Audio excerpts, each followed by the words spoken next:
Welcome to The Newsworthy. All the day's news in less than 10 minutes. Fast, fair, fun, and on the go. Thanks so much for listening.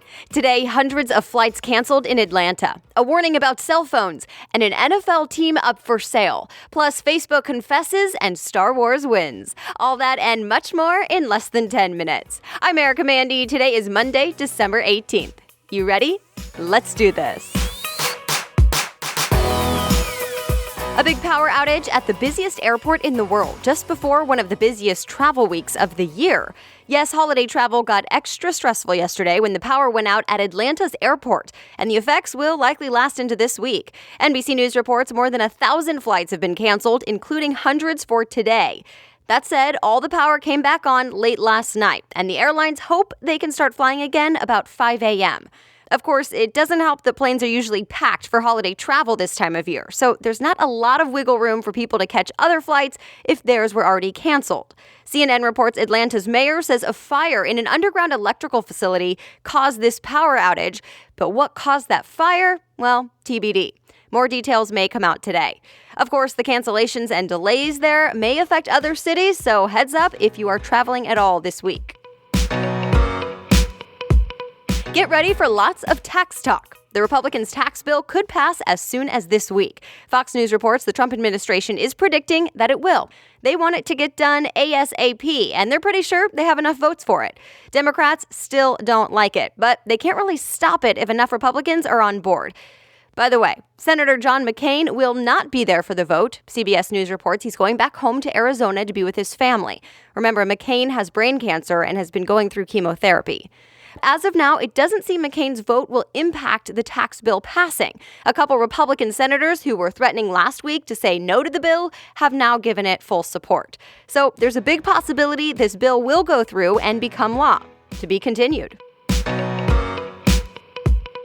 President Trump's people and special counsel Robert Mueller's people are in a disagreement. Remember, Mueller is in charge of investigating whether there was any so-called collusion between the Trump campaign and Russia. Well, President Trump's transition team is accusing Mueller's investigators of getting thousands of emails illegally. Mueller's office says, not true. We got everything fair and square. Cue the concerns by some lawmakers that President Trump could fire Mueller and basically try to stop this investigation that might involve President Trump. But last night, Trump said, no, Mueller isn't about to get fired. Some other world leaders are not too happy about the U.S. calling Jerusalem the capital of Israel. So today, the United Nations Security Council plans to vote to withdraw that declaration. But here's the thing. It would only pass if the U.S. doesn't veto it. And the U.S. is likely going to veto it. Still, Reuters reports it will isolate President Trump on this issue.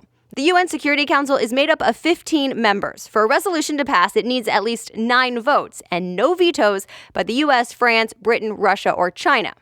Reminder, President Trump decided to formally call Jerusalem the capital of Israel and even plans to move the U.S. embassy there. Israel is happy with it, but Palestinians want the city's eastern part to be the capital of an independent Palestinian state.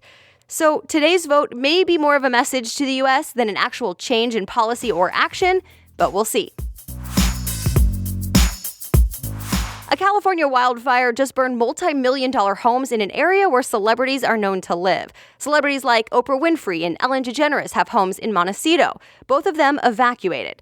The LA Times reports firefighters stopped the flames from hitting parts of both Montecito and Santa Barbara over the weekend, but they couldn't stop all the damage. This same wildfire has been burning for a couple of weeks now, and it's considered the third largest fire in California's history. It's not expected to be fully contained until early January. So you might not want to put your cell phone in your pocket or right by your head while you sleep. CNET reports the California Department of Public Health put out guidelines telling us all to be a bit more cautious with our cell phones. The agency doesn't say cell phones are dangerous, but that the radio frequency signals from phones may be linked to cancer, lower sperm count, and memory problems. It's not actually new information, but more of a reminder and a formal set of guidelines in California. Suggestions include using a headset or speakerphone so you aren't holding the phone right up to your ear for too long. And the guidelines say don't let young children use cell phones for too long because they have thinner skulls. All right, other things people may be talking about today. An NFL team is expected to go up for sale soon. The owner of the Carolina Panthers has been accused of both sexual harassment and using racial slurs. And now he says he'll sell the team and say goodbye at the end of the 2017 season. Sports Illustrated first reported at least 4 settlements Jerry Richardson apparently made with employees for reported sexual harassment and racial slurs. Hollywood is working to stop sexual harassment and just started a new commission to lead the way. Variety reports executives from companies like Disney, Netflix, and Paramount all met and decided to start this commission. It's officially called the Commission on Sexual Harassment and Advancing Equality in the Workplace. The person in charge?